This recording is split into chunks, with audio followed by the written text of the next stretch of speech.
آخر عمر میں مختلف مراحل میں مختلف اعمال کے عقیدے کی تلاش صداقت کی پہم جستجو کا نہایت خوبصورت نتیجہ ہے۔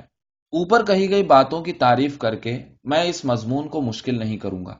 میں تو یہاں صرف اتنا ہی کہوں گا کہ گائے کی پوجا اور عمر کے مختلف مراحل میں اعمال سے متعلق آج کے خیالات خالص گائے پوجا کی بگڑی ہوئی شکلیں ہیں۔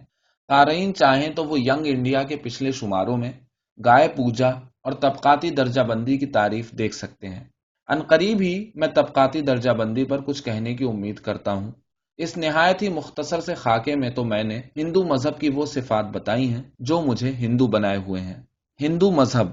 اپنے مدراس کے سفر کے دوران چھوا چھوت کے مسئلے پر بولتے ہوئے میں نے جتنے زوردار ڈھنگ سے اپنے کو سناتنی ہندو بتایا ہے، اتنے زوردار ڈھنگ سے ایسا کوئی دعویٰ پہلے کبھی نہیں کیا تھا۔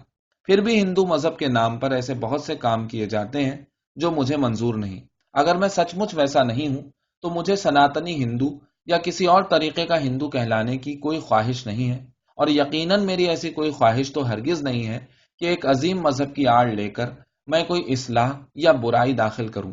اس لیے یہ ضروری ہے کہ سناتن مذہب کا جو مطلب میں سمجھتا ہوں اسے ایک بار حتمی طور پر واضح کر دوں۔ سناتن لفظ کا استعمال میں اس کے قدرتی اور عام فہم معنوں میں ہی کر رہا ہوں۔ میں اپنے کو سناتنی ہندو اس لیے کہتا ہوں کہ میں ویدوں، اپنشدوں، پرانوں اور ہندو مذہبی کتابوں کے نام سے مشہور سارے ادب میں یقین رکھتا ہوں، اور اس لیے پیغمبروں اور نظریہ تناسخ میں بھی۔ میں ویدک نقطۂ نظر پر مبنی خالص ورن آشرم کے مذہب پر یقین رکھتا ہوں، لیکن اس کا آج کل جو مفہوم لیا جا رہا ہے یا جو اس کا آج کل مظہر ہے اس میں میرا یقین نہیں ہے۔ میں گایوں کی حفاظت کے آج کے معروف طریقوں سے کہیں وسیع شکل میں یقین رکھتا ہوں۔ مورتی پوجا کے سلسلے میں میں بے یقین نہیں ہوں۔ قاری اس بات پر غور کریں گے کہ ویدوں کے سیاق میں نے جان بوجھ کر غیر انسانی یا صفات الہیہ کا استعمال نہیں کیا ہے، اس وجہ سے کہ میں ایسا نہیں مانتا کہ صرف وید ہی غیر انسانی ہے یا صفات الہی کا مظہر ہے۔ انجیل، قرآن اور زند اوستا کے پیچھے بھی میں اتنی ہی تائید غیبی سمجھتا ہوں۔ اس کے علاوہ ہندو مذہبی صحیفوں میں میرا یقین مجھ سے یہ نہیں کہتا کہ میں اس کے ایک ایک لفظ، ایک ایک آیت کو خدائی جملہ سمجھوں۔ نہ میں ایسا کوئی دعویٰ کرتا ہوں کہ میں نے ان الہامی کتب کا براہ راست سیدھا مطالعہ کیا ہے، لیکن اتنا دعویٰ تو ضرور کرتا ہوں کہ وہ جو کچھ بھی سکھاتے ہیں اس کی صداقت مجھ پر عیاں ہے اور میں اس کو محسوس کرتا ہوں۔ ان کی چاہے جتنی مدلل تشریح کی جائے، اگر وہ میری عقل اور ذہن کو متاثر نہیں کرتے تو میں ایسی کوئی مجبوری قبول کرنے کو تیار نہیں ہوں۔ موجودہ شنکر آچاریوں اور مفسرین کے ہندو مقدس کتابوں کی صحیح تشریح کرنے کے کسی بھی دعوے کو، اگر ایسا دعویٰ کیا جاتا ہے، میں زوردار طریقے سے نامنظور کرتا ہوں۔ اس کے برخلاف میرا کہنا ہے کہ ان کتابوں کے بارے میں ہمارا موجودہ علم بہت ہی ناقص ہے۔ ہندوؤں کے اس نظریے میں میرا پورا یقین ہے کہ جس نے عدم تشدد، سچ اور تقدس مآب زندگی کو ثابت نہیں کر لیا اور دولت بٹورنے کے لالچ یا اسے جمع کرنے کی ہوس سے علیحدگی نہیں اختیار کر لی، اسے در حقیقت الہامی کتابوں کے بیش بہا پوشیدہ خزانوں کا علم نہیں ہو سکتا۔ میں مرشد یعنی گرو میں عقیدہ رکھتا ہوں، لیکن اس عہد میں تو لاکھوں کروڑوں انسانوں کو مرشد کے بغیر ہی رہنا ہوگا، کیونکہ مکمل تزکیہ نفس اور مکمل عرفان کا کسی ایک آدمی میں موجود ہونا آج کل بہت دشوار ہو گیا ہے۔ لیکن میرے اس کہنے کا مطلب یہ نہیں نکالنا چاہیے کہ وہ اپنے مذہب کی صداقت کو کبھی پہچان ہی نہیں سکتا۔ وجہ یہ ہے کہ دوسرے مذاہب کی طرح ہی ہندو مذہب کے بھی بنیادی عقیدے سناتن ہیں اور انہیں آسانی سے سمجھا جا سکتا ہے۔ ہر ہندو خدا اور اس کی وحدانیت کا یقین رکھتا ہے، عقیدہ تناسخ اور عرفان کا قائل ہے۔ جیسے اپنی پتنی کے بارے میں اپنے خیالات کا اظہار کرنا میرے لیے مشکل ہے، ویسے ہی ہندو مذہب کے بارے میں بھی بیان مشکل ہے۔ اس کا مجھ پر جتنا اثر ہوتا ہے ویسا دنیا کی کسی اور عورت کا نہیں ہو سکتا۔ ایسا نہیں کہ اس میں خامیاں ہیں ہی نہیں، میں تو کہوں گا کہ مجھے اس میں جتنی خامیاں دکھائی دیتی ہیں دراصل اس سے بھی زیادہ خامیاں اس میں ہوں گی، لیکن مجھے اس کے ساتھ ایک پائیدار رشتے کا احساس ہوتا ہے۔ میرے ایسے ہی احساسات ہندو مذہب کے بارے میں بھی ہیں، چاہے اس میں خامیاں ہوں یا وہ محدود ہو۔ ہندو مذہب کی دو ہی کتابیں ہیں جنہیں جاننے کا میں دعویٰ کر سکتا ہوں، وہ ہیں گیتا اور تلسی داس کی لکھی رامائن۔ ان دونوں کی موسیقی سے میرے دل کو جتنی زیادہ مسرت ملتی ہے وہ کسی اور چیز سے حاصل نہیں ہوتی۔ ایک بار جب مجھے محسوس ہوا کہ میرا آخری وقت آ پہنچا ہے، اسی وقت مجھے گیتا سے ہی سکون ملا۔ آج کل ہندوؤں کے بڑے بڑے مندروں میں جو برائیاں چل رہی ہیں اس سے میں واقف ہوں۔ ان میں ایسی برائیاں ہیں جو بیان بھی نہیں کی جا سکتی، پھر بھی مجھے ان سے محبت ہے۔ ان کے لیے ایک عجیب طرح کے دلکشی کا احساس مجھ میں ہوتا ہے کہ ایسی دلکشی، ایسا تاثر مجھے کسی اور چیز سے حاصل نہیں ہوتا۔ میں شروع سے آخر تک اصلاح پسند ہوں، لیکن ایسا بھی نہیں کہ جوش میں آ کر ہندو مذہب کی اصلی چیزوں کو بھی چھوڑ دوں۔ میں نے کہا ہے کہ ایسا نہیں کہ میں مورتی پوجا میں یقین نہیں رکھتا، لیکن کسی مورتی کو دیکھ کر میرے دل میں عقیدت کا کوئی احساس نہیں جاگتا۔ میں سمجھتا ہوں مورتی پوجا انسانی سرشت میں داخل ہے۔ ہم علامتوں کی طرف جلد جھکتے ہیں، ورنہ دوسری جگہوں کے مقابلے گرجا گھروں میں لوگ زیادہ سنجیدہ کیوں ہو جاتے ہیں؟ مورتیاں عبادت میں معاون ہوتی ہیں۔ کوئی بھی ہندو مورتی کو بھگوان نہیں سمجھتا۔ میں مورتی پوجا کو گناہ نہیں سمجھتا۔ اوپر جو کچھ کہا گیا ہے اس سے یہ بات ظاہر ہو گئی ہوگی کہ ہندو مذہب حد بندیوں میں جکڑا مذہب نہیں ہے۔ اس میں دنیا کے سبھی پیغمبروں اور نبیوں کی عبادت کے لیے وسعت ہے۔ عام مفہوم میں وہ تشہیری نقطۂ نگاہ رکھنے والا مذہب نہیں ہے۔ بے شک اس کے دامن میں ذات پات نے پناہ لی ہوئی ہے، لیکن یہ سب ترقی کے فطری اقدام کی طرح انجانے میں ہوا ہے۔ ہندو مذہب سبھی لوگوں کو اپنے اپنے مذہب کے طریقے سے خدا کی عبادت کرنے کا درس دیتا ہے، اور اس لیے اس کا کسی مذہب سے کوئی جھگڑا نہیں ہے۔ ہندو مذہب کے بارے میں میرے یہی خیال ہے، اور اسی لیے میں چھوا چھوت کو جاننے کے واسطے خود کو کبھی نہیں تیار کر پایا ہوں۔ میں اسے ہندو مذہب کی ایک بڑی کمی مانتا آیا ہوں۔ یہ بھی سچ ہے کہ یہ کمی ہمارے یہاں صدیوں سے چلی آ رہی ہے، لیکن یہی بات اور دوسری رسموں پر بھی لاگو ہوتی ہے۔ یہ سوچ کر مجھے شرم آتی ہے کہ لڑکیوں کو طوائفوں جیسی زندگی گزارنے کے لیے مندروں کے حوالے کر دینا ہندو مذہب کا ایک عقیدہ تھا۔ ہندوستان کے کئی خطوں میں یہ رسم آج بھی رائج ہے۔ میں کالی کے آگے بکرے کی قربانی دینا غیر مذہبی فعل سمجھتا ہوں، اور اسے ہندو مذہب کا حصہ نہیں مانتا۔ ہندو مذہب ہزاروں سالوں سے پنپتا اور پھیلتا رہا ہے۔ ہندوستان کے لوگوں کے مذہب کو ہندو مذہب کا نام غیر ملکیوں نے دیا، اس میں کوئی شک و شبے کی گنجائش نہیں۔ ایک زمانہ تھا جب مذہب کے نام پر جانوروں کی قربانی دی جاتی تھی، لیکن یہ کوئی مذہب نہیں ہے، اور ہندو مذہب تو قطعی نہیں ہے۔ اور اسی طرح مجھے یہ بھی محسوس ہوتا ہے کہ گایوں کی حفاظت جب ہندو دھرم کا جز بنی، اس وقت سے گائے کا گوشت کھانے والوں کو سماج سے باہر کر دیا گیا۔ یقیناً تب معاشرے میں زبردست ہنگامہ ہوا ہوگا۔ معاشرے سے باہر کرنے کی سزا مذہب کے اس فریضے کو نہ ماننے والوں کو ہی نہیں دی گئی، بلکہ ان کے گناہوں کا خمیازہ ان کی اولادوں کو بھی بھگتنا پڑا۔ جو رسم اعلیٰ مقاصد کے تحت شروع کی گئی، وہ بعد میں ایک سخت عقیدے کی شکل میں بدل گئی، اور مذہبی کتابوں میں بھی کچھ ایسے اشلوک جوڑ دیے گئے جن سے یہ فریضہ بالکل غیر مناسب اور نا انصافی سے بھرپور طریقوں سے لازمی بن گیا۔ میرا یہ اندازہ صحیح ہو یا نہ ہو، چھوا چھوت عقل کے نیز مہربانی، رحمدلی اور محبت کے احساس کے برخلاف ہے۔ جس مذہب نے گائے کی پوجا کا سبق دیا، وہ انسان کی بے رحمی سے بھرپور علیحدگی کا حمایتی کیسے ہو سکتا ہے، اور اسے کس طور پر جائز قرار دے سکتا ہے؟ چاہے کوئی میری بوٹی بوٹی الگ کر دے، میں دلتوں کا ساتھ نہیں چھوڑ سکتا۔ جب تک ہندو اپنے مقدس مذہب کو چھوا چھوت کے داغ سے آلودہ رکھیں گے، اس وقت تک وہ آزادی کے حقدار نہیں ہوں گے، اور نہ ہی اسے حاصل کر سکیں گے۔ اور چونکہ میں ہندو مذہب کو اپنی جان سے بھی زیادہ پیار کرتا ہوں، اس لیے اس داغ کو سہنا میرے لیے ناممکن ہو گیا ہے۔ اگر ہم اپنی نسل کے 5ویں حصے کو برابری کے احساس سے ملنے جلنے کے حقوق سے محروم رکھتے ہیں، تو اس کا مطلب ہے ہم خدا کی خدائی سے انکار کرتے ہیں۔ سناتن ہندو۔ میں لکیر کا فقیر نہیں ہوں، اس لیے دنیا کے مختلف مذاہب کی کتابوں کو سمجھنے کی کوشش کرتا ہوں۔ میں انہیں صداقت اور عدم تشدد یعنی اہنسا کے معیار پر جانچتا ہوں، اور یہ معیار خود ان مقدس کتابوں میں دیے ہوئے ہیں۔ جو کچھ اس معیار پر پورا نہیں اترتا، اسے میں ناقابل قبول سمجھتا ہوں، اور نیچی ذات کے آدمی کا وید پڑھنے کی کوشش کرنے پر رام کا اسے سزا دینے والے بیان کو میں ایک غلیظ بات تصور کر کے اسے نامنظور کرتا ہوں۔ کچھ بھی ہو، میں جس رام کی پوجا کرتا ہوں وہ میرے تصورات کی مکمل شخصیت ہے۔ میں اس تاریخی رام کی پوجا نہیں کرتا جس کی زندگی کے بارے میں حقائق تاریخی تحقیقات کی روشنی میں بدل سکتے ہیں۔ تلسی داس کا اس تاریخی رام سے کوئی مطلب نہیں تھا۔ تاریخ کے معیار پر جانچنے سے اس کی رامائن ردی کے ڈھیر پر پھینکنے کے لائق ہو جائے گی، لیکن روحانی تجربات کا اشارہ کرنے والی تخلیق کے طور پر ان کی کتاب بے مثال ہے۔ لیکن اس کے باوجود تلسی داس کی رامائن کے نام پر نکلنے والے سینکڑوں ایڈیشنوں میں شائع ہر لفظ کو میں بالکل صحیح نہیں مانتا۔ میں تو اس کتاب میں موجود احساس سے جڑتا ہوں۔